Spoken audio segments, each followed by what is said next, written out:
Peace and healthy life. This week on Sex, Love, and the Misunderstanding, my guest is a software engineer who thought he'd married the love of his life. You have to figure out when enough is enough. And by being stupid, I always say there's a fine line between being in love and being stupid. But after several years of being unhappily married, how do you decide to leave your worst and find your better? And I'm just in tears. As soon as I open my eyes, I'm in tears, you know what I'm saying? Because, yeah, I was like, fuck you, but I still loved her. She was my wife. Don't miss this Is So Hard to Say Goodbye edition of Sex, Love, and the Misunderstanding. Peace and love. I'm Dr. Tiy-E, licensed psychosocial therapist. Welcome to another episode of S.L.A.M, Sex, Love, and the Misunderstanding, a podcast dedicated to showcasing positive black men in the community. And these are brothers that I know personally. These brothers I've worked with personally. These brothers have been in my practice personally. And just showcasing where men are coming from, all right? The truth about where black men are coming from. Because there's some good brothers out here, and my job is to showcase those brothers. In today's episode, I got a very distinguished brother, Brother Terrence. That's Terrence with one R, by the way. Please. He's from South Carolina, born and raised. When I tell you a positive brother, and we're gonna just dive into him. He deals with IT / but more so software development. Software engineering. Software engineering. Yep. You know, got to put that engineering on, put that stank on it. Because I'm not a programmer. Because he's not a programmer. Software engineer, and so he's one of those left brain dudes. You know, he can deal with all that over there. I'm on the right side. He's on the left side. He deals with algorithms and math and science, the science of computer or computerology. You have nothing to do with that. But this brother, again, just a good, positive brother. Met him some years ago. Was in a marriage with the young lady that he met when he was 17. Yeah, 17. Love of his life.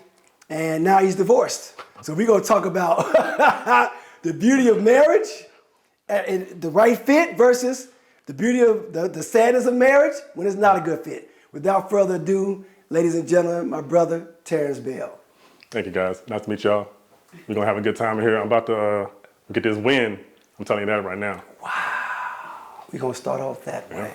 Yes, sir. So, I'm going to say this. His brother's an introvert. He's naturally he's a Scorpio.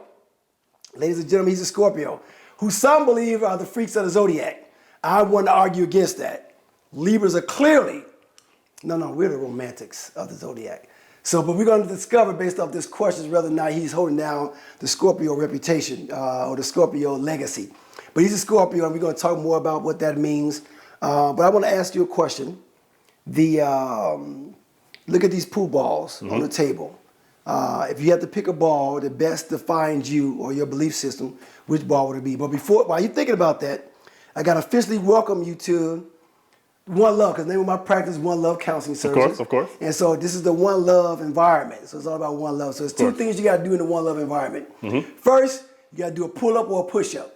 Okay. Unfortunately for you, this week is pull-up time. All right. So we're going to go over to the pull-up bar. You're going to do one pull-up. If you want to do more and show out, you go ahead. Nope. But I think one suffices. Yeah. We only require one because it's all about one love. I'm going to do the bare minimum. Okay, bare minimum. Okay. So I'm going to go over here. I'm going to do the first one because, I want the world to see that. What I'm asking you can do it too. Right, no. What I'm asking of you, I'm asking of myself. I'm never going to ask of my brother something I'm not asking of myself. Of course. All right, so we're going to do it here.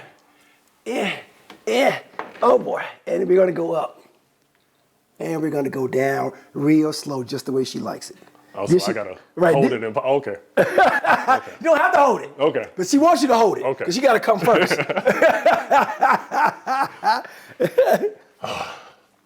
All right, as you can see, my arms ain't that big, but we're going to make it work. Right.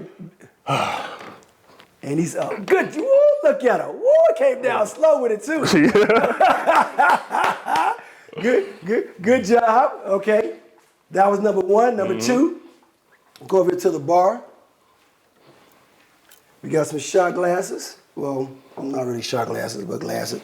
And you said you want the white Hennessy. Yeah. Right. And the brother said you never turned down the opportunity to have some white Hennessy. No. Not to be confused with the No, we're not doing with the the regular rare. No, I wasn't gonna say that. I wasn't gonna say that. Not the ghetto We're not Hennessy? gonna do that. We're not gonna do Hennessy. I don't do Douce because that's just watered down Hennessy. Woo! Sounds like I'll do white Hennessy and some other what's that, Crown Apple? yeah, a Crown Apple. Okay. Yeah, I'll take some Crown Apple. Okay. What would you like to toast to, my brother? Life. Life. And here you have it.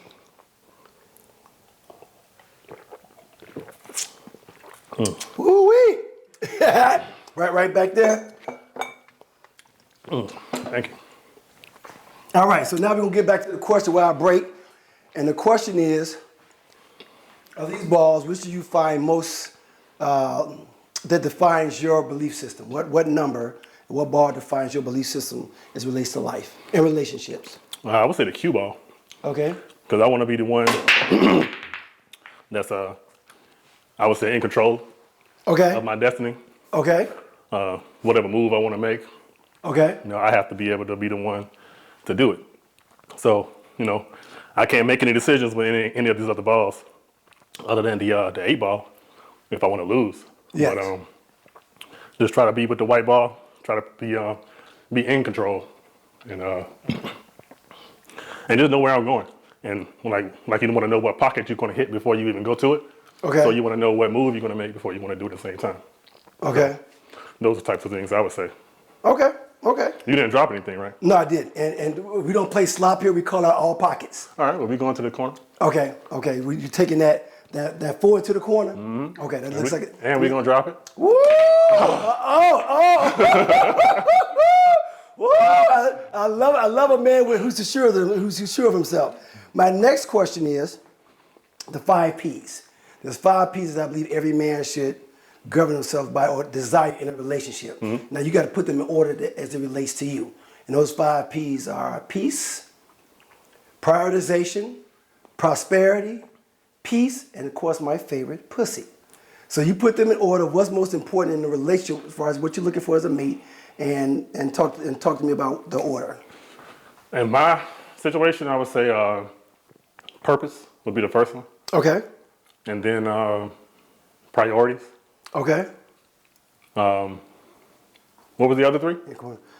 You said priority. You said priority. Yeah, purpose and priorities. Okay, you have prosperity, peace, and pussy. Peace, prosperity, and then pussy. Okay. Peace, prosperity, and then pussy. Pussy. Why everybody keep putting pussy last? Because if you, the hell? Because honestly, like if you the guy and all you doing is chasing after pussy. Okay. I mean, what are you actually doing in life? What are you trying to achieve? Okay. So I mean, if you do all those things in order, the pussy's gonna come. In my experience and in my opinion. Okay. If you got all those things in order, like if you know your purpose and you set your priorities, mm-hmm. and you actually have peace in yourself and peace with everybody else that's around you. Yes. And then, once you have your priorities in place, the pussy's there. Okay. Okay. So it's gonna be there. And that first one again is purpose. Purpose. So she has to be able to serve a purpose. I wouldn't say she has to serve a purpose, but I would want to know my purpose in life or my purpose in this relationship. Okay. So so how do you go about? So depending on what woman you're with, because there's no doubt in my mind that you love women. I do. So but thinking of love women, if you had a choice between your favorite meal or a woman, which would you have first? If I had to choose between eating and eating. I'm gonna take the food. Honestly, I'm gonna take the food first. I gotta survive. I'm sustenance. I can't. You can't survive off eating over here. No. Because I can cook for myself, so I'm not needing for her to cook for me. No. I'm talking about eating pussy. I mean, I'm gonna eat it. Right. But that's not. But if I gotta choose between eating some pussy and some food, I'm gonna eat my favorite food. If I gotta choose a steak or some pussy, let me get that steak. Are you serious? Yes, sir. Interesting. Yes, sir. Now, do I love to eat some pussy or do I love pussy? Yes, of course. I love it just as much as steak. Yeah. But also, so if you had a choice, again, I have to make sure I get this right. You got this. Well, first, how hungry am I at the beginning of this? You're hungry on both sides. I'm hungry on both sides. So I'm starving. You're horny and you're hungry. Yeah, I'm gonna take the food. I'm gonna take the food. So you got this beautiful woman here. Yep. You got Megan Good right here. Oh yeah. Halle Berry. Whoever. Oprah Winfrey. Mm-hmm. Who said whoever? Damn, not whoever. He said it don't matter. You got this one, and you got this nice meal, right? This beautiful meal, cooked just the way you want it. Yep. 99% of the time, you're going to choose this I'm going to choose the meal. And then Interesting. honestly, it's going to be big enough where I can share with, Holly Berry, Megan Good. No, they don't want none of that. They don't want none of that. I'm sorry. Because you done chose them second. And any woman would tell you, if she's not number one, she can't be number two. In real life, I would choose, a situation like that. But, I mean, come on. If you're not going to choose food, starving, you're starving. But I'm going to eat this pussy, and that's going to give me sustenance. No, bro. Right. I'm going to eat the food, and then we're going to, do But what we gotta do. right here, you work up a greater appetite, then you go. But I feel you. I definitely understand where you coming from. I'm not denying what you're saying. Okay, so you're a Southern guy. Yeah. Born and raised in South Carolina. Tell us about your upbringing in South Carolina and what brought you to Atlanta. Well, growing up in rural Marion, it's a small town. Marion, South Carolina. Yeah, Marion, South Carolina. We like 45 minutes from the beach. We used to grow up going to the beach every weekend. What beach is that? Myrtle Beach. Myrtle Beach. Okay. Yeah, so we'd go down to the beach every weekend, just chill, hang out. A lot of us had jobs down there, but for the most part, we just hung around. I grew up on a dirt road. Okay. It wasn't really paved until I was in college, but wow. But whatever. I love where I'm from. Okay. I'm very proud to be nice. a swamp fox. That's a swamp fox. Yeah, that's our mascot. A mascot for our high school. For high school. Yeah. So Marion was actually named after Francis Marion. Okay. From the Civil War, whatever. Yes. So his nickname was the swamp fox. Swamp fox. So is that an actual animal? Swamp fox? It's not an actual animal. That was just his nickname. Okay, from the history of it. Yeah. Okay. Just his style of fighting. But he really just took his style of fighting from the Gullah people. Okay. And just that's how he was, like a guerrilla type warfare type thing. Oh, nice. Yeah. So you're from South Carolina. What brought you to Atlanta? College. Came here to go to DeVry University. Okay. I came here when I was 17. Got my bachelor's degree. So you started college when you were 17? Yeah. I told y'all he was smart. Okay. So yeah, I just began college and got my degree in computer information systems. Mostly what we did was dealt with programming. So I learned like 6 different programming languages by the time I graduated. Oh, wow. And we also dealt with networking, database. Pretty much it was a broad degree. So we did a lot of different things. Okay. Yeah, okay. So you are specialist, not specialist, but I have the word right here. Software engineer. Yes, sir. So what does that entail, being a software engineer? For the company that I work for, we do a lot of, I would say, HR and customer relationship management. Okay. So what I do for our customers is just basically help their IT department install our operating system or our software so that they can utilize it between their employees, or if it's a customer that's a retail chain, then the software would deal with them, selling their product and things like that. So what I do is make sure that they have all of their prerequisites as far as server and everything else. So we just make sure that they have all the right equipment and they're installing it correctly. So you sit behind a computer all day? I sit at home. Just chilling. But it's behind a computer? Behind a computer all day. Oh, dear God, looking at the screen. Mm-hmm. Behind the computer, at home, that's the way to go, man. So because I know through talking to you over the years that you don't really get along with people. Yeah, I don't. I got a lot of friends. I have a lot of friends. Like a lot of my friends that I grew up with. They're my brothers. Till this day, we're still brothers. Even my friends from college, it's the same group. Like I don't have a lot of new friends. Okay. So if you new around me, like I don't know you. So what are we talking about?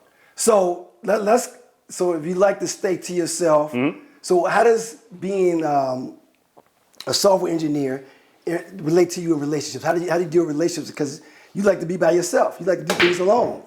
Well, for my job, it takes a lot of detail. You have to be, detail oriented. Yes. And same thing with the lady. You got to be detail oriented. You got to pay attention. You got to be detail oriented. You got to pay attention to the details. You got to be able to read certain cues and certain, body language cues and things like that. So. Okay. Oh, this is a difficult situation. Yeah. You're a good one. It's a difficult situation. Yeah.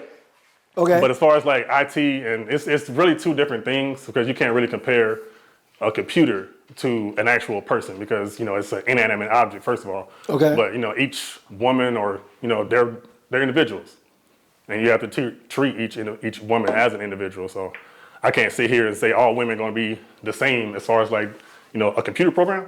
Okay. But, you can definitely use some of those things that I do at work in a relationship as far as like being detail oriented, pay attention, and communication. That's a big one. Okay, so communication. So we're going to dive into that communication in a minute. Talk to me about where you learned about relationships. Because I know your mom and dad were married for how many years? I don't know the number of years, but they were together when my dad was 15 and my mom was 16. So before you were born? Yeah, way before I became around. So we're going to say over 40 years they've been together. Well over 40 years. Over 40 years. Yeah. And your dad recently passed? Yes. Okay, and we will definitely what did you learn from your mom and dad about relationships? Honestly, what I did was my dad was a great father, a great dad. He provided a life for me and my two brothers, so we didn't really have to worry or want for much. Okay. So we weren't rich, but he definitely provided everything that we needed. Okay. So that was definitely the main thing that I took from him, as far as being a husband is being able to provide. Being a provider, okay. For your family. Okay. Now, when it comes to emotional things, didn't learn too much from my dad when it came to. Was your dad a huggy, kissy type? Not at all. Son? Not at all. Not at all. But I was, because I'm very affectionate. Okay. Quick story. That's Scorpio coming out of you. Go ahead. When my older brother, when he was born, she said she prayed for him to be just like my dad. Okay. So he's just like my dad. So she said when I was born, she prayed for me to be just like her. Okay. And I'm just like she is. Oh, wow. I'm just like she is. She's affectionate. She's emotional. I'm the same way. Okay. You know what I'm saying? So we both, that's where I get mine from. But, my dad, he wasn't really emotional. He wasn't really, affectionate like that. I remember one time in high school, I was in a band class. He came to school one time, came to class early to pick me up. Wasn't really coming to pick me up. He was just there. Yes. So I'm just excited to see him. He was on the school board, so he can come to school and walk around whenever he wanted to. So I'm excited to see him. I ran up to him, gave him a hug. He just quietly said, "Hey man, just shake my hand when you in public." Oh wow! Oh, hey man! Wow! You're my dad, bro. Right. You're right. But I get what he was saying. That's just how he grew up. Once I went to my first therapist, he had me ask my dad a lot of different questions. You saw that? Y'all saw that? Wow! Had me ask my dad. He took one shot out of 10. Now I'm saying, I love when braggers come in, don't we? Great shot though. But go ahead. But yeah. My dad was, he had me talk to my dad and I figure out how it was growing up with my grandfather, because I never met my grandfather. He died before I was born. Okay. So, so I'm gonna have to explain you the rules of when you scratch. What happens when I scratch? The ball gets set up wherever you want. Oh yeah. Oh, okay, just making sure, because some people. But you got to shoot up the table, right? What do you mean? Where did you break from? So you got to shoot up. Yeah, okay, that's okay. And nothing from behind these two. Well, no. See, I love doing this. So these are the rules we playing. This I love doing this, right? So, fouls. The penalty for a foul is always the same. The other player can put the cue ball anywhere on the table and play from there, and except a foul on the break. You hit your opponent's ball a ball first. Okay. You don't hit any ball. You pocket the cue ball is one of those fouls. So I just want you to know that. Okay. Right. So. Your house, your rules. He went and printed up some pool rules. Right. That's what he did. He printed these up. These ain't the official pool rules. but you like me, we play a hood pool. Mm-hmm. That's definitely hood pool. You can't shoot anything behind these lines, and you got to shoot it up the table. Right. Definitely hood pool. Oh man. So you have stripes? Yes, sir. Okay. So we're talking about your dad and the lack of affection as a man. So now you go into a relationship. So now you get married. And explain to me, why did you get married? And how did you know she was the one? I thought she was the one. No. Stay with me. Then we gonna get to that. Yeah, we met freshman year. We had a couple classes together, and she was from a small town, just like I'm from, a small town in South Georgia. Okay. So we had a lot of that in common. Okay. She was like a middle child, but we had a lot of different things in common, and she was smart. She was so smart. Right. I had classes with her, so I knew she was smart. So I mean, just hanging out with her. Okay.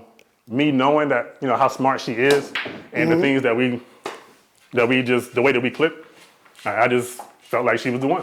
So she was from 17, you knew she was the one. When did you know she was the one to marry? How did you decide, you know what, I'm going to marry this girl? That was after I graduated. Okay. So once I graduated college, my brother, he got a job in New Jersey. So, Okay. you know, we were both living here and we were, you know, sharing a car at the time. So when he left, I was like, so well, what about me? Okay. You know? Okay. You taking the car, you Okay. just out. Okay. So I was like, I got to figure it out. So once I graduated, my ex, she had an apartment and she was like, you know what, you can just come stay with me and we can figure it out from there. You know what I'm saying? Oh, wow. Okay. And how old were you then? I was 21 Okay. when I graduated college. So yeah, I was like 21. Okay. So you've been married, and So she was basically looking out for me more than, you know what I'm saying, anybody else at that time. okay. And so I just, you know, was just paying her back for, And because you are self-proclaimed mama's boy. yeah. I love my mama. Yeah, you know you love your mama. So were you looking for in your wife what you had in your mama? Because No. that's a common theme where No. if mama spoiled me, I expect you to spoil me. And so especially because of the disconnect with that lack of an affectionate father. So were you looking for that affection that your mama gave you from your wife? No. Actually, the affection that she gave pretty much came easy at the time. Okay. You know, it was just, she was an affectionate person, I was an affectionate person. So I wasn't really looking for affection like my mom. I just wanted affection from another female. Okay. You know, like I said, another female. And your ex-wife is a Sagittarius. Yes. Scorpio November and Sagittarius. Sagittarius do not go together. Understand this, people. Scorpio and Sagittarius do not go together. That fire sign, because of their lack of emotions, like you said, you're an emotional person. Yeah. Sagittarius women especially don't give a damn about them, but they're so logical and they want to say things one time, whereas that Scorpio needs closure. Yeah. Let's discuss this. Yeah, we did. Yeah. And that Sag is like, why are we still talking about it? I don't want to talk about it. Or you're like, My decision's already made. Yeah, right. You know what I'm saying? So all right, you know, we're gonna stand on it. If that's your decision, we're gonna stand on it. So okay. So how did you go from this is the woman of my life, the dream, to you know what, this marriage isn't going to work out. This is not what's best for me. How did you transition from that? Because the beautiful part about being married is that you know what they say, for better or for worse. But I'm one to believe you got to define for better or for worse. Yeah. Because if you kill my cat and stab my mama. you kill my cat, I'm gonna kill your dog. Right. You know what I'm saying? Right. But so there has to be boundaries on that for better or for worse, which typically people don't discuss. And that's true. That's true. Know? So how did it for worse get so far into you? You said, first of all, you lost yourself. Yeah. You know what I'm saying? Yeah. And when did you realize, like, hold on, this isn't what I thought it would be?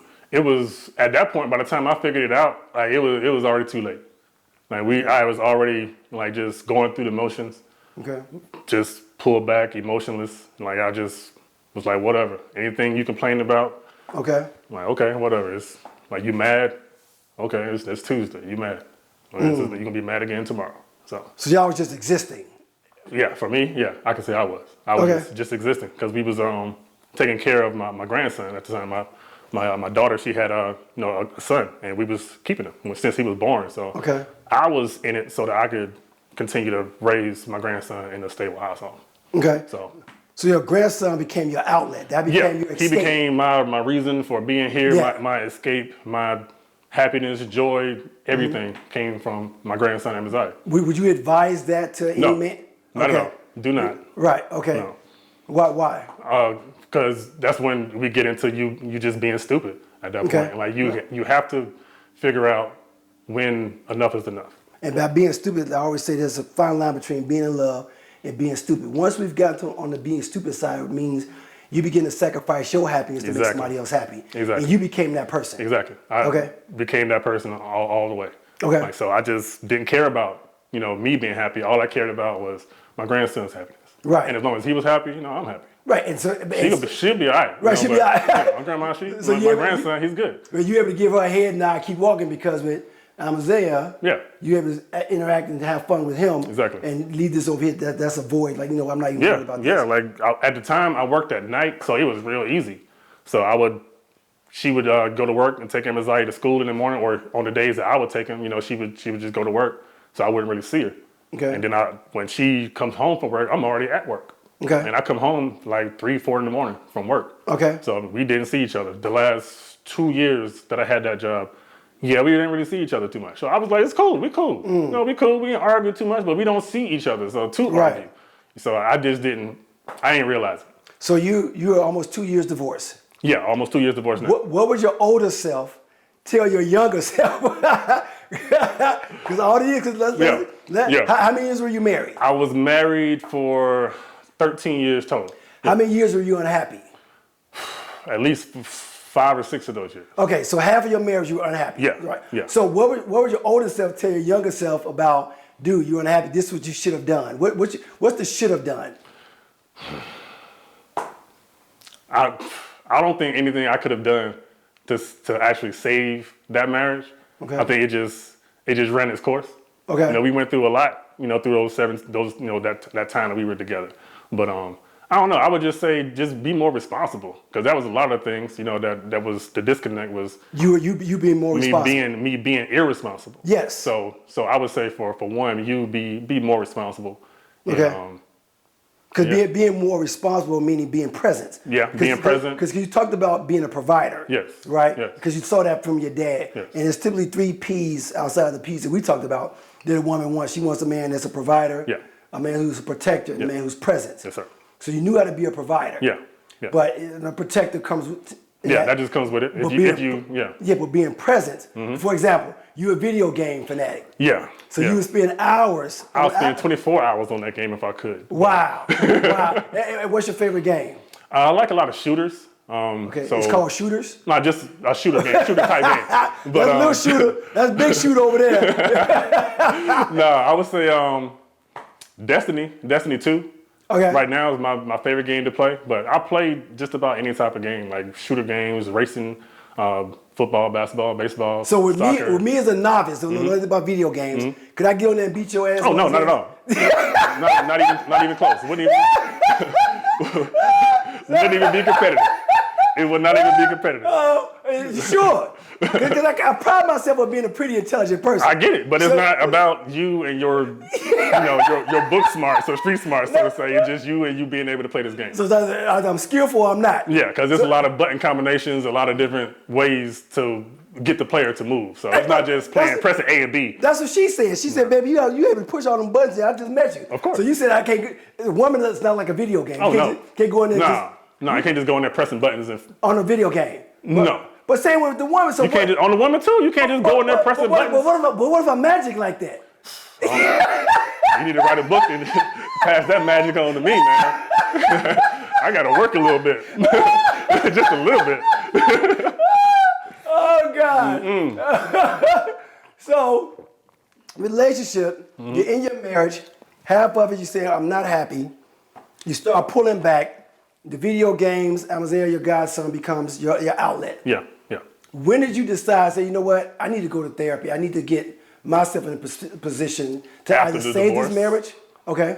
We were already going to therapy since premarital counseling. Okay. So we were going to therapy before it really got bad.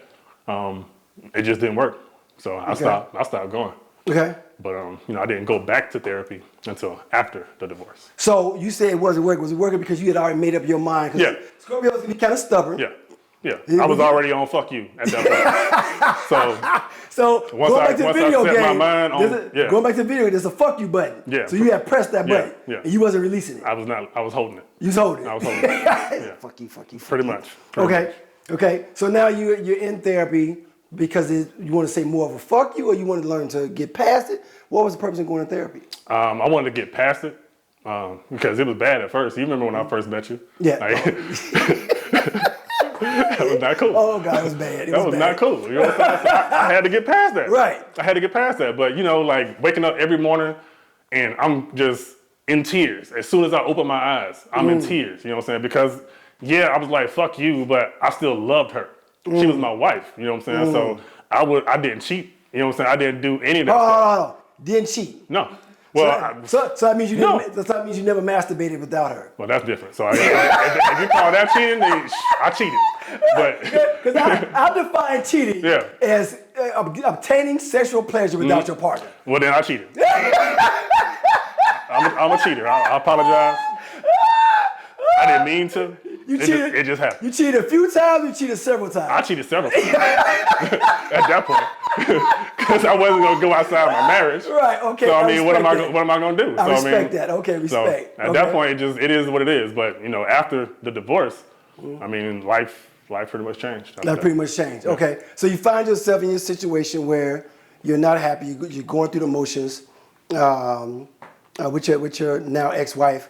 And you say it changed. And you say you went through an emotional state, because I always say there's a distinction between the lion and the hyena. Yeah, yeah. So you found yourself in a hyena state. So you wake up before the tears, just all emotions. Yeah. Knowing that lion forces you to do into the logic. Mm-hmm. And when did you start saying, you know what, I'm finding myself again? Because again, you grew up as a mama's boy, so that emotional side was comfortable for you. Mm-hmm. So then one day you woke up, you're like, you know what, I got to do this thing different. When did you have that? It's my moment. It's time moment. It was after we had a conversation. Okay. And I read your book. Okay. And I was like, you know what? You're going to be sitting here crying every day. Your dad, he going to get tired of you calling him every morning and him, having to calm you down and stuff. So it was like 2 weeks into it. And I was like, bro, you got to move on, bro. Like, it's over. At this point, it's over. I know you want to continue to be married, even though you're not happy, which is crazy. Okay. But, it's over now. She gave you an out. So, go ahead and move on. And I definitely appreciated it once you made me realize that that's what it was. You was like, she's giving you an opportunity to become who you want to be, and to get the happiness that you are not getting from her. Yes. So. Yeah, because sometimes the writing is on the wall. A lot of times the writing is on the wall, but we don't want to read it. Yeah. Then I ain't gonna read it. And I was in complete denial. I was in complete denial, even though we were not happy together. We couldn't really just have a simple conversation. We wasn't doing anything that married people do. We were just existing, taking care of our grandson. Because I know one of the things that you talked to me about was wanting to have a baby. Yeah. And your ex-wife was very adamant she didn't want children. Yeah. At first she wanted to, and then all of a sudden it just changed to I don't want any kids. Okay. So being your faithful husband, I'm a roll with it. Right. And would you advise your godson or any other man watching this to just go with it, despite that's something you really did want in life? Okay. Not at all. Because at the end of the day, we're playing a horrible game of pool, by the way. Horrible right now. We are both just missing shots that we. There's not a lot of room over here. Yeah, it's not a room. That's what he's gonna say. It's not a lot of room. That's what she said. You gotta learn to work your angles, baby. You're right. You're right. So now you're coming out of this marriage and you're saying to yourself, I gotta find my lionhood. What was the moment when you said, you know what, as you were packed, because you left? Yeah. She asked me to leave. Right. And I was like, okay, I'll leave once I get a crib. Right. So I got a crib.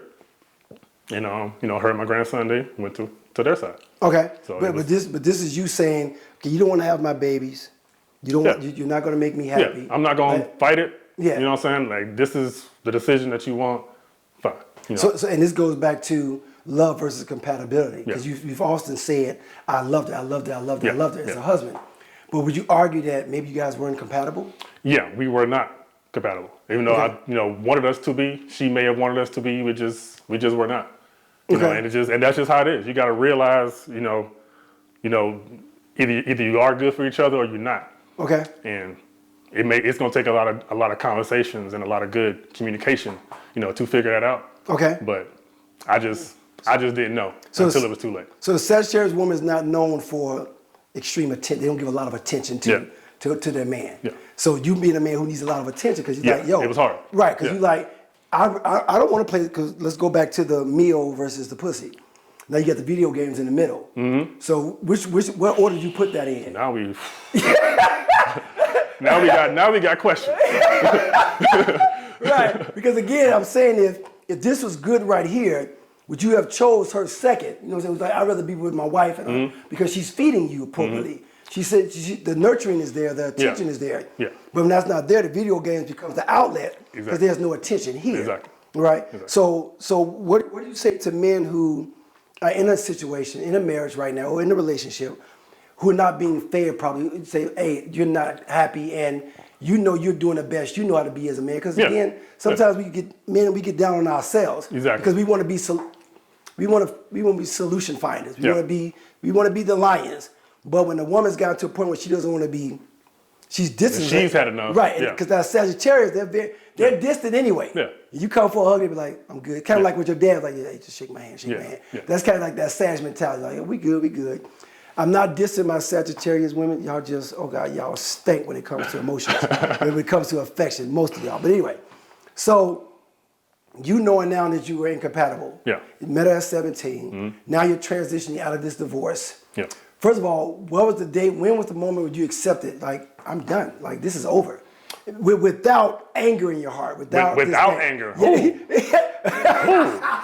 Well, let's go back to why was there so much anger? Because pride, one pride. Because how dare you? Number one, right? Break up with me. Right. South Sea's finest. You South see Carolina me. finest. You see me. I see you. Yeah, I see you pimping. You know what I'm I saying? see you pimping. You see me. But no, it was just, pride was one, because like I said, how dare you break up with me? Oh, damn. Especially when, I'm here and I'm being faithful and I'm, paying bills and everything around the house, taking care of kids that really aren't mine. We adopted. Okay. And now I'm taking care of a grandchild. You know what I'm saying? I'm doing pretty good. Right. Okay. But no, it wasn't taking care of her needs. And she wasn't able to articulate.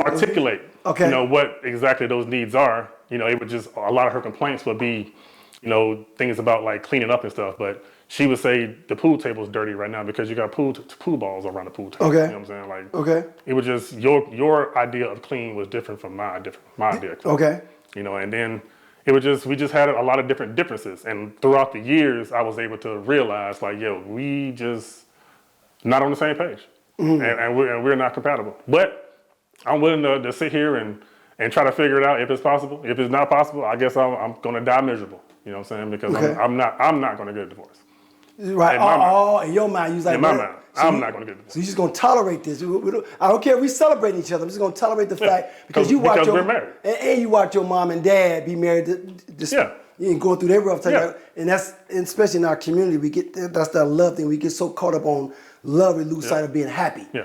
And sometimes you can love somebody, doesn't mean you're happy with them. Exactly. That means I tolerate you. Because we have a lot of family members, for example, that we love, but you can't stay night in my house. I don't want to be around you for an extended period of time, but I love you because you're family. So now you're in this marriage. So as a man who loves sex, do you love sex? I do. Okay, so you're married, you're not happy, she's not happy. Yeah. So, and you're not going outside your marriage, so were you guys still intimate when you was going through these rough times? Just, every now and then, but it wasn't like, every day we gonna get it, or every other day, or even once a year, just about. You know what I'm saying? Like, wow. Okay. Just gotta catch it. So you said once every day. Are you a man who do have a problem with it every day? No, not at all. I can. Yeah, if you want it every day, I want it every day too. Interesting. You got that type of energy? Yeah. Interesting. It takes a lot of energy, brother. So are you 5, 10, 30 minutes, or you like to show out every time? No, I ain't gonna say I'm showing out, but with me, it's a mental thing. Okay. So whatever's going on in the way my brain works, like I can be in the act, but still have other shit like just going on in the background that's going on in the day or my personal life. I'm focused, but I still got shit going on. Okay. You know what I'm saying? So I could be in there for 45 minutes to an hour. Because you got the shit going on. Because I got shit going on. Okay. You know what I'm saying? So it just, but it works. It works. And men, what he's saying is a true fact. Then when you go into the intimate role, if you detach yourself emotionally, you can withhold that orgasm as long as you want. But once you start getting into how she moaning and how she talking to you, how good it feels, it's a wrap. That's when it's over. Yeah, but if you just detach yourself, not even think about it, but just be in it. But whatever, I got a meeting tomorrow. You know what I'm saying? Whatever, but you still going. You know what I'm saying? Yeah, right. That's how you gotta go. But it's also a curse to that. It is. Because now you find yourself detached, and she's like, okay, baby, you're doing too much. Yeah. And now you're like, but I'm still. Because as men, we feel, because for example, the average time for sex in North America is anywhere between 3 to 7 minutes. Oh, wow. Right. So, but we go into it with the mindset, especially men, I got to beat this pussy up. And I got to, not really beat it up, but I got to make sure that I'm pleasing you. Yes. In my mind, I would rather you get yours, and then I can get mine whenever. Well, 45 minutes, you probably got hers a few times. I definitely got it a few times. Right. Yeah. So but that's women though. Women they will orgasm or climax, multiple times throughout the experience. Have you ever asked a woman before, like you meet her, and especially not being in a new dating world, we're going to talk about that in a second, what pleases you? Do you ask the question, or do you automatically assume you know as a man? Oh, I got to ask you because like I said, like every woman is different. Okay. I can't go in here trying to have sex with you the way that I had sex with my wife. Okay. You know what I'm saying? Like it's two different people. You may like one thing that she may not like. You know what I'm saying? You may like it harder than she may like it. I don't know whatever your preference is, but that's one of the things that we can communicate about, especially before we even have sex with me. I got to actually know you. You know what I'm saying? Like I got to have some kind of mental connection or some kind of emotional connection with you. Okay. So it's not like just some random chick walk in right now and say, hey, let's go. All right, we got to at least talk, you know what I'm saying, a little bit, you know what I'm saying? So that's just for me. So. Yeah, I think that's called demisexual when you got to have an emotional connection with someone, because I'm very much the same way, because you have two types of men, men who love women and men who love pussy. Men who love pussy, they can detach themselves with what they see physically. They don't care. It's like, I'm going in this hole, and I'm about to represent. I'm here for a purpose. Right. The man who love women sees the full table, it's like, oh, I want to enjoy all of this, and I'm about to make love to you like it's a full body kiss. Yeah. And I just want to be indulged. And sometimes we just gonna fuck. Yeah. You see what I'm saying? Yeah. But when you see this woman, there's a certain amount of excitement. So, and I gotta ask you this: with your ex-wife, is there any level of excitement physically towards her now? Towards her now? Yes, still. No, not really. Okay. Like I got a funny story. My grandson's soccer coach is her hairdresser. So I was at my grandson's soccer practice last week. And he walked by. He was like, "Yeah, you saw her hair. It looks good, right?" And I just saw it. I didn't really pay attention in my mind. Right. And then I was like, "Oh, it did look good." Okay. But I was like, yeah, it looked good. But I'm not gonna tell her that. You know what I'm saying? Why not? For what? Oh gosh. For just what? Being a nice guy. I can be nice. I can be nice. Right. But there's a limit to the niceness that I can have. Like I said, it's no animosity, it's no anger or hate towards her anymore. So it's just, you're just another person. Like, I wouldn't call us friends. Okay. But, I'm not going to be disrespectful or do anything to jeopardize my relationship with Amaziah. And I don't want to tell you something that I did and you be like, well, you got to get on me for being an asshole. And you've done that before. Right. You've done that before. So and you have a reputation of being an asshole. Yeah. Yeah. But before we get on, so what you're talking about, there's two therapists that came together, came up with this ridiculous term called toxic masculinity. Okay. And I came up with the term toxic femininity, because it can't be a toxic masculinity without the other. Yin and yang. You got exactly. So what do you think about toxic femininity? Are there toxic women out here? Yeah, I can say that. Yeah, there are some toxic women that are just just in it for, I would say, your money or some kind of status and things like that. I don't have that problem. Okay. I ain't got it. Pimping! You know what I'm saying? But I don't have the money. It ain't the pimping. You know what I'm saying? I don't have the money, so nobody's with me for my money. You know what I'm saying? but no, it's like there are women out there who just go on a date with you because they want something to eat. And I've been subject to giving somebody a meal once or twice here and there. Okay. You know what I'm saying? So, how did that occur? She's came like, "Hey, can you feed me?" It's not that direct. It's I meet you, we dating for a little bit, or we talking a little bit. Might be our first date.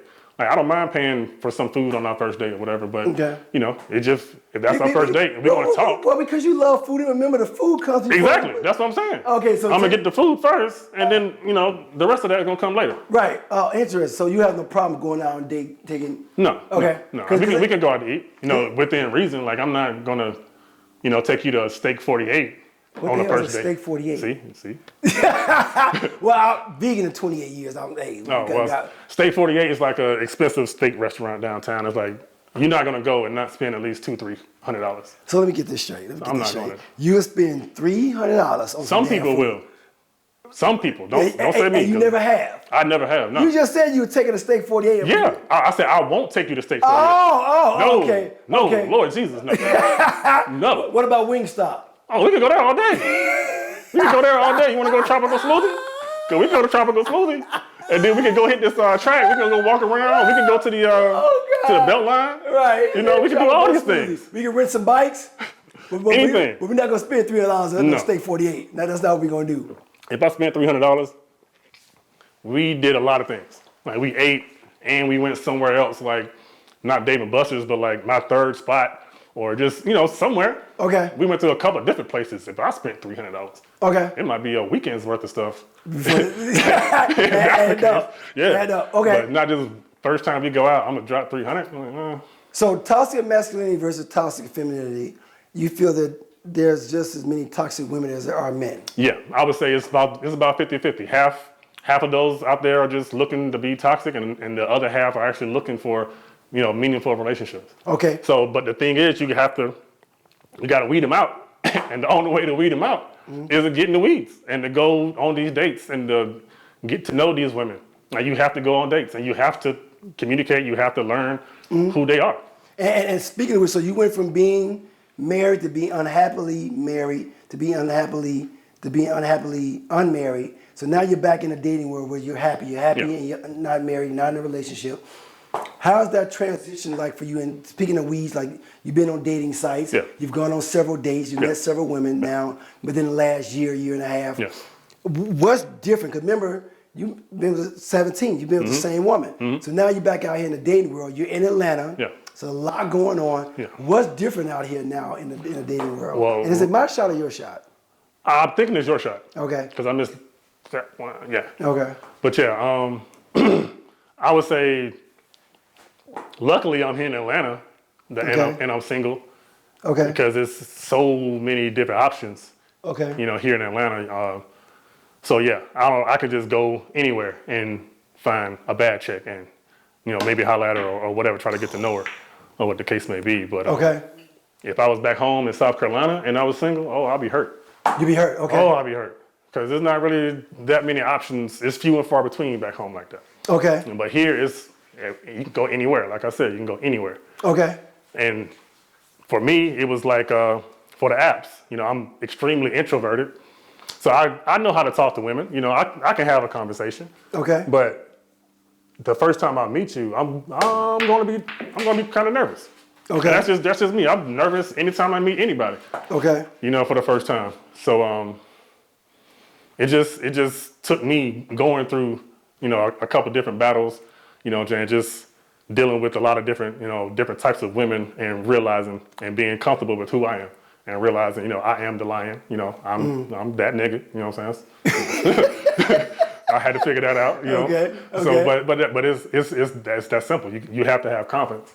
Okay. And without that confidence, they can see that you're not confident either. So So it was pretty much about me getting my confidence back. Okay. And once I got it back, it really wasn't that hard. Got it back. When did you recognize that you lose it? When did you lose it?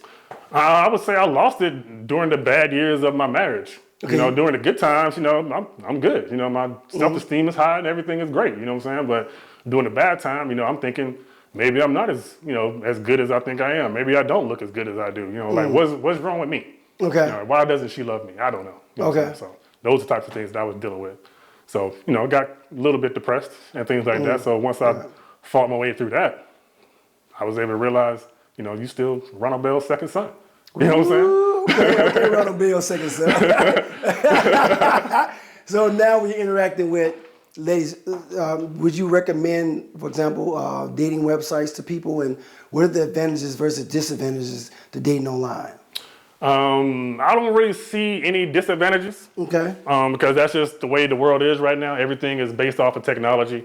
Okay. So if you don't really, use technology that often, then these dating apps are definitely going to be a problem for you. Okay. But for me, someone who actually works with the design team of these types of applications and things. Okay. I understand, these things are actually needed. Okay. So, and it's easier. For me, it's easier for me to talk to a woman on an app than it is for me to go to a club or a bar and, speak to someone that's out in public. Because it could go either way. You could have your girls, now you're trying to shine for your girls, and now you're trying to play me. You know what I'm saying? Or it could go the other way, and you are interested. Now I'm frozen because I'm an introvert. Okay. So, but on the app, it's just, I know you like me. because you swiped. Okay. You know what I'm saying? In real life, I gotta guess. Will she like me? You know what I'm saying? Does she like? I don't know. You know what I'm saying? So I gotta take that chance. I'm not really good on taking chances. You know, I'm a logical person. You like being safe. Yeah. Okay. Like being safe. Okay. Like being even kill, everything, copacetic. Right. That's what I like. It's my shot. What are you doing? You sure it's your shot? Because I just dropped. No, you didn't drop nothing. Let me back up. I just want to win so bad. Which you're not gonna win, but that's okay though. That's okay. Even though I'm starting off real slow today, people. Yeah, okay. But I got to think about building up. You know, you can't keep a brother down. So you're going through this transition. You're back out here dating. You're on a dating site. You're finding your swag, or you got big dick energy now. You walk around. This is what they call it. Yeah. That's what they say. Yeah. They see you walking the door like, we see you, big dick. Yeah. We see you, BD. Yeah. We see you. So what in dating now? Do you want to get married again? I would love to get married again. Okay. I don't have to, but you know, it would be nice. So you want children? I do want children. Okay. I do want children. So ladies, he's a software engineer. He's single, no children, and he want to get married, want to have kids. So you what we call a good catch, because there's always this thing out here with they're the good men. And one of the purposes of this show is to advertise there's some good brothers out here, good single brothers who are looking for a good woman, and then we will argue where are the good women. Is that one of your arguments? Like It's not because honestly, like I said, I've been on a lot of different dates with a lot of different women in these last 2 years or so. Mm-hmm. So I've met a lot of good women. Okay. Like I've met a really good amount of good women. I would say yeah. Okay. Yeah. At this point, like why I'm not in a relationship is because I'm not ready for one. Okay. And I don't want a relationship right now. Okay. So I mean, if I wanted to be in a relationship, I could have been in one last year, the year before that. Okay. Like at least 10 times over, I could have been in a relationship. Okay. But it's just not that serious. Okay. Like I have other things that I want to accomplish in my own life. Like everything has been centered around, you know, me and my relationship. My whole life has been defined on my relationship, my adult life. You know, so I want to figure out who I am. I want to figure out my purpose because I honestly don't know what my purpose is. I would love to know what my purpose is. So that's one of the reasons why you're purposely staying out of relationships right now, is just until you get yourself together. Yeah. Okay. Because one of the things that I argue that a woman wants in a relationship, I say it's like for men the 5 P's. For women it's LOVED, and that L stands for leadership. Mm-hmm. They want a man that can lead them. Yeah. So you're saying like, hey, I can't lead you right now because I'm learning how to know lead where I'm myself. going. Right. Exactly. Yeah. Exactly. Yeah. Okay. So okay. And that's honestly what it is. Like I said, I've dated a lot of good women. It's one in particular that I date now. Okay. Like, that's my boo. You know what I'm saying? Woo! B-O-O, boo! Yeah, 3 snaps and a foot stomp. That's my boo. We call each other Bestie Bae because you know we Bestie Bae. Best friends. Bestie Bae. Okay. You know we're best friends. So you would argue that you should marry your best friend? I would want to because why not? Why would I not want to spend the rest of my life with someone who we're gonna have a great time every day we wake up? You know what I'm saying? Whatever conversation or whatever we're doing or wherever we're going, we're gonna have a good time. Okay. Because we best friends. So I'm going to argue that you shouldn't marry your best friend. Why not? I'm about to tell you. Wrote a book, I'm about to tell you. Because with best friends, there's no expectations. You see what I'm saying? In marriage and relationship, there's a boatload of damn expectations. And when you don't fulfill those expectations, that's when trouble starts. Good shit. That's when the trouble starts. So if you marry your best friend, there's no expectations. The communication is going to be different. Because think about who your best friend is. I know Brother Conrad is one of your good friends. Yeah, Conrad was one of my best friends here in Atlanta since college. Right. So you can not talk to Conrad for months, years, and you pick up the phone like, well, it's like y'all just saw each other yesterday. Right. Because there's no expectations. Yeah. But in marriages, it's like no. Every day there's the expectation, and they change. So for example, we're on the iPhone 15. It starts with the iPhone 1, and relationships should have progression. That's right. But what happens? We get into relationships, and we stop wanting to do what it takes to motivate or to move up with each other. You see what I'm saying? We stay stuck. That's true. That's true. And we should evolve. Every year you should see yourself in a different place. So what you're saying now is like, hey, I'm evolving as a man. Yeah. I'm getting, let's say you're the iPhone 7 right now. You said, ultimately I want to be at least the 13 before I get out there and start dating again, because now you're seeing what your purpose is. And you have something to bring. Now going back to your boo bae, babe. Bestie bae. Bestie bae. Bestie Bestie bae. bae.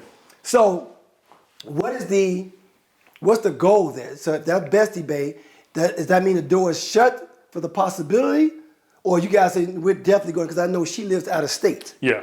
Yeah. So is that long distance something that you need because it gives you opportunity to work on yourself? Yeah. Okay. And it does give me space to, figure out who I am and what I really want to do type Okay. things. So, it's not an official relationship, but, we spend a lot of time. We spend a lot of time together. Okay. So, and we definitely talk about, us having a future and kids and, what that would look like. Okay. But we just haven't really sat down and got the logistics of it. Okay. Like, what would it look like? Because honestly, I don't want to be in a long distance relationship. Okay. Because you like attention. You want attention, you want affection. I like attention, I like affection, you know what I'm saying? And why not get a dog? I would love a dog. Okay. But for attention and affection? But okay. There are limits to what the dog can I guess provide yes, for me. yes. Okay. So you don't subscribe to the peanut butter theory? No, not at all. Not at all. I think that's for the other persuasion. That's what they do. I don't really get down like that. Right. He said that's for the other persuasion. I concur. So now you're in this dynamics and you're wanting to find, find yourself and become a leader within yourself. Children, because again, you're still young. Yeah. So, do you have a timeline? Are you, going back to Bestie Bae, BB, going back to BB. Is there a time for? Because remember, there's long distance, and you want a baby, you want children. Yeah. So, is there a time limit? Because what we don't do, because we gotta understand relationships are like businesses. Yeah. If we don't it gotta make sense. Right, it gotta make sense. And if you're not profiting off of it. Then what's the purpose of being in it? Yeah. So again, like you said, you was in a marriage and you waited and waited and waited until you're like, okay, it's not working. Mm-hmm. Are you giving yourself a time frame here, or giving the two of you a time frame and say, you know what, we have a goal, we have an agenda, we have an itinerary. And what does that look like? We haven't put a specific timeline on it. Okay. Pretty much is, I'm not gonna sit around forever. Okay. is the statement. Okay. But we continue to have conversations. So we continue to figure out where we want to live, and how that's going to look. Okay. So until we figure that out completely, we still just enjoying each other's company and enjoying each other's time and space. Okay. So oh God, I can't hit. Damn it, can't hit nothing. So you still enjoying until you figure it all out. Yeah. And like she said, she's not in a rush either. Like she's a few years younger than me. Okay. And I'm 41. Okay. So realistically, how much older do I need to be in order to have a newborn running around? Like how much time do I have left to be active in his life and stuff? Like me and my grandson, we play basketball. We play a lot of basketball. That's how I stay in shape. Okay. Is I play basketball with my grandson. Are you good at basketball? I'm decent. Do you think you take me? Hey, take you? Yes, me. Yeah. Yeah. Oh, you said that with so much confidence. Like so much confidence. Is that right? You think you take me? Okay. Yeah, well, I'll take that back because you're in great shape. You run marathons. Right. So yeah, I'll be out of shape by the third point. By the third point. Yeah, I'll be out of breath. Wheezing. Is that because you are a connoisseur of the devil's lettuce? Yeah. I do self-medicate, if you will. So you do have moments when you self-medicate. Okay. Yes. That don't count. That's what we call crap. Oh dear God. That's what we. That don't count. I didn't call that pocket. We know. We absolutely know. There's a lot. We got a few more questions. Wrap up. There's a lot of black women now speaking out about black men, saying they're the voice for black men, telling black men how to do this, how to do that. What are your thoughts about women trying to be men, or like Steve Harvey books, act like a woman, think like a man? Do you feel like that's part of the problem or part of the solution? What are your thoughts about women nowadays and how they're very masculine in their approach? Some women are. Okay. Some women are. Okay. I don't know. I wouldn't say they can be the sole voice for black men. Okay. But they can definitely contribute to the conversation. Okay. Of you know, whatever it is that black men are going through, they definitely have a perspective on it. You know, they have fathers, brothers, you know, friends that are men, you know, husbands, all kinds of stuff. Okay. So some women understand, you know, how men think. Okay. A lot of women don't, because they don't have How men think or how their man thinks?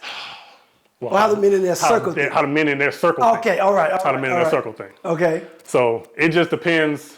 All this stuff to me depends on each individual woman. Okay. So I can't sit here and just globally, you know, label them all. Okay. But yeah, there are some women who are very masculine in their approach, and it's the way that they handle men and things like that. Okay. Some men are submissive, some men are not. You know, Okay. some women are submissive, some women are not. It just depends on the person who you are and the person that you're dealing with. Do you want masculine women? I can deal with a masculine woman. I've dealt with masculine Yeah, we know women. you were married to a Sagittarius. Yeah, so I mean, I can deal with it. As long as you're not trying to tell me what to do or control the whole situation. Well, that's what I'm going to do if I'm the masculine. Well, then no, it's not gonna work, because we're gonna constantly bump heads. Right, but especially at this point. Like the younger me, I didn't want to argue. Like, I don't want to argue about whatever. Like, you mad about something, you got it. You know what I'm saying? I don't want to argue. You know what I'm saying? You got it, baby. I ain't gonna trip. Whatever. But the person I am now, yeah, we gotta talk about it. Okay. We're gonna have a conversation. Okay. And it doesn't have to go my way, but my opinion is definitely gonna be heard. Okay. Probably the last question. Verbal abuse versus physical abuse. Mm-hmm. Are they the same? I mean, abuse is abuse. Okay. Yeah. Because reason why, because a woman will argue, well, just because I'm calling you out your name and dogging you out it's not the same as you putting your hands on me. So I'm going to argue that they're one and the same. Because again, as a definitely man, one and the same. you know, so you've been emasculated before by a woman. Yeah, A woman talked to you and made you feel some kind of way. Yeah. And how did that make you feel? Made me feel angry at first. Okay. You know, and that's when I started, you know, lashing back out. Okay. Is now you're trying to play me. Okay. In my mind, you're trying to play me. So at first, I would just let it go, because what are we gonna argue about? But now, you know, you got me pissed. Okay. So I'm gonna match whatever energy that you're bringing to me. Okay. But I'm not gonna get here into the name calling and all that kinds of stuff. You know, we can talk and we can argue about whatever it is, but we don't have to get into the name calling. Okay. But the physical abuse, verbal abuse, abuse is abuse. Abuse is abuse. Okay. Yeah. So let me ask you this. What advice, you know, in closing, what advice would you give to men who are divorced, wanting to move on? What advice would you give to men, you know, getting back out to the dating world? Because I love what you said about getting to know you, getting to be the best version of yourself now. Exactly. But what advice would you give to men in general about how to move on? Because remember, you were shook. You did not want to get a divorce. Yeah, you were stuck. yeah. You was like, and so, and therapy, of course, helped you, and then you was able to build from within. So, what advice would you give to men? Because again, you recommend therapy, correct? Yeah, definitely recommend therapy, and you have to take it serious. Like, a lot of people will go to therapy and they won't be honest about what they're feeling or what they're actually going through. So, you know, you're not going to get anything out of it if you're not being honest. So I would say that go to therapy, you know, be honest, talk about whatever it is that the questions are that you're having. Yes. Talk about those questions, talk about those feelings, and have your therapist, you know, bounce back his ideas and actually do the work. Okay. So that's where how I got past. It was to focus on what my therapist was telling me and put those things into practice. Okay, well, I am your therapist. You said focus on my therapist like I'm not your therapist. Well, that's what I'm saying. Talking to other people. Telling you guys, you know, focus on your therapist. Focus on what the therapist is telling you. But I said, if you just going through a divorce or you feel like a divorce is imminent, or you want to go, you actually want to have a divorce, like, you got to figure out what it is that you want, who you are, what it is that you want. And if those things don't coincide, and your relationship is just not working, until you realize that it's not going to work out, you're going to continue to be stuck in that same cycle. Okay, rapid fire. Favorite rap artist of all time? Favorite rap artist of all time? Yes. Biggie. Favorite musician of all time? Oh. R&B. R&B. Yes.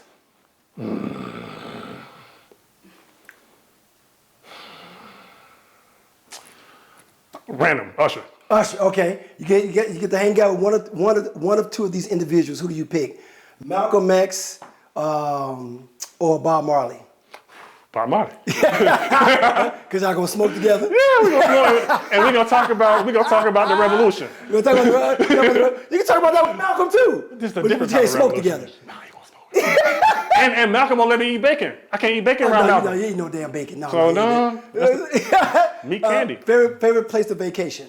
Favorite place to vacation? Florida. Favorite part of the female anatomy? You trying to catch me up?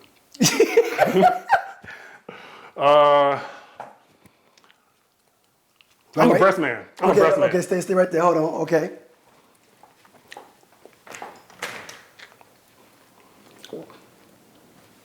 I'm gonna ask that question again. Excuse me. Favorite part of the female anatomy? I'm a breast man. You know? Okay. Actually, it don't matter.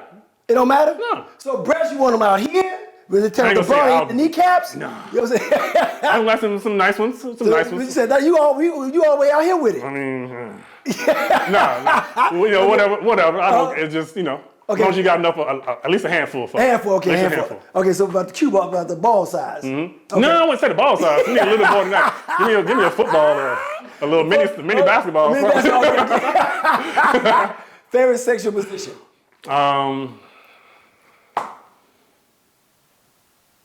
Cowgirl. Cowgirl. Okay, woman on top. Yeah. Okay. Female domineering position. The plot thickens. Last one. Favorite place to take a woman on the first date. We know it's not Steak 48. Definitely not that. It's a combination. Okay. So we're either going to go to the Beverly, Okay. or we're going to go to the Beltline. Beltline. Okay. Ladies and gentlemen, brother Terrence Bell, software engineer, graduate of DeVry Institute, divorcee, just a great brother. And you know, looking forward to young brother just finding his way back into society after being married, going through a divorce. And this is again an example of good men out here who just want to be loved, want to want to love. That's it. He said, look at that innocent look, look at the look. I want to thank you, my brother. Thank you, bro. Appreciate you, man. Love, Appreciate love. you all love. Ladies and again, brother Terrence Bell. Thank you for tuning in. Another episode of S.L.A.M, Sex, Love, and the Misunderstanding, where we come together with the brothers and talk about sex, love, and the misunderstanding. I'm Dr. Tiy-E, licensed psychosexual therapist. See you next week. Peace and love.